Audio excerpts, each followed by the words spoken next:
नवरात्रीत उपवास करणाऱ्यांनी या 13 गोष्टी कटाक्षाने टाळल्या पाहिजेत. 1. व्रत करणाऱ्यांनी दाढी मिशा आणि केस कापायला नाही पाहिजेत. 2. 9 दिवसापर्यंत नख कापणे देखील वर्जित आहे. 3. जर अखंड ज्योती लावली असेल तर या दिवसांमध्ये घराला रिकामे सोडून जाऊ नये. 4. खाण्यात कांदे, लसूण आणि नॉनव्हेज खाणे टाळावे.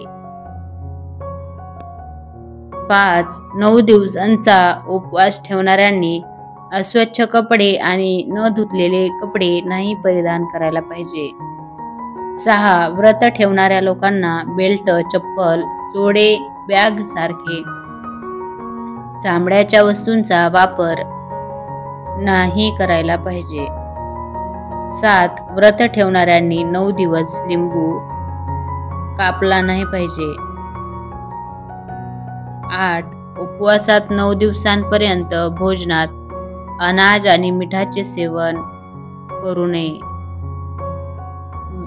9. विष्णू पुराणानुसार नवरात्री व्रताच्या वेळेस दिवसा झोपणे निषेध आहे. 10. फलाहार एकाच जागेवर बसून केले पाहिजे. 40 मंत्र आणि सप्तशतीचे पठण करत असाल तर मध्येच दुसरी गोष्ट बोलणे किंवा उठण्याची चूक करू नये. यामुळे या पाठाचे फळ नकारात्मक शक्त्या घेऊन जातात. 12. बरेच लोक भूक भागवण्यासाठी तंबाखूचे सेवन करतात. ही चूक उपवासादरम्यान करू नये. व्यसनामुळे व्रत खंडित होते. 13. शारीरिक संबंध स्थापित केल्याने व्रताचे योग्य फळ मिळत नाही. व्हिडिओ आवडला तर एक लाईक नक्की करा. चॅनलला सबस्क्राईब करा. धन्यवाद.